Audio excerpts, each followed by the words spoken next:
There's a psychological phenomenon named call of the void. It's an experience where individuals have a sudden, often fleeting urge to jump or fall from a high place, even when they have no intent to harm themselves. It's a common experience, with studies suggesting over half the people that have been surveyed have reported experiencing it at least once. I think it's because there's a kind of silence that only exists at the edge of the world. No voices, no distraction, just you and the void. This is The Climber. It's not a story about reaching the top. It's a story about being alone. The Climber is a story based loosely on the real-life alpinist Buntarou Kato.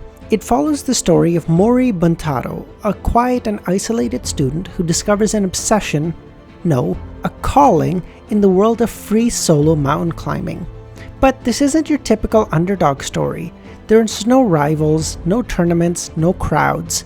Just ice, rock, gravity, and one man slowly losing and perhaps even finding himself. Mori isn't just alone on the mountain, he's alone in life. He struggles to connect, to express, to belong, and instead of trying to fix that, he runs towards the silence, because he feels at home there. Because at least at the mountain, the silence feels like it's part of the atmosphere and not directed specifically at him. The Climber explores solitude, not as a choice, but as a terrifying condition. It's claustrophobic, beautiful, yet terrifying. Every climb becomes a metaphor for depression, self-erasure, for the desire to disappear into something bigger than yourself. Visually, the manga is suffocatingly beautiful. Mountains are rendered in jagged, near photorealistic detail. Panels stretch vertically like chasms.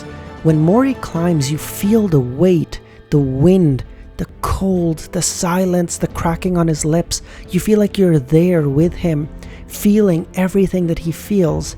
There's entire sequences when there's no dialogue, just page after page of stone, sky, snow, breath, and yet somehow that silence speaks louder than almost any words ever written. Most stories about finding yourself involve some kind of redemption, but The Climber, it doesn't care about that.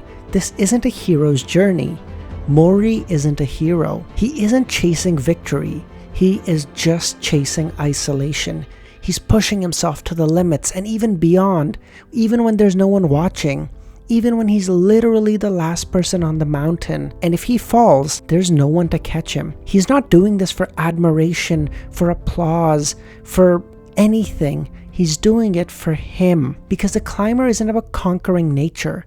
It's about becoming one with it. Some people read The Climber and see inspiration, the drive to push beyond the limits of society, and others see it as a warning, a man slipping into obsession, isolation, perhaps even madness. But either way, The Climber leaves something behind.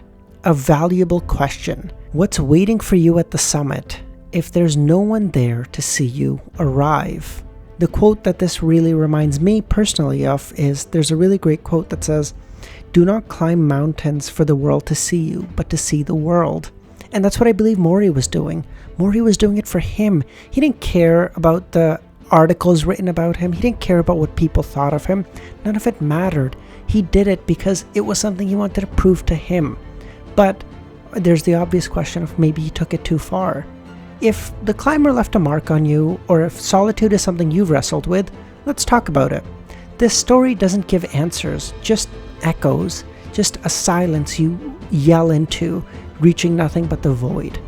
Subscribe for more, and I'll meet you somewhere between the sky and the silence. Thank you.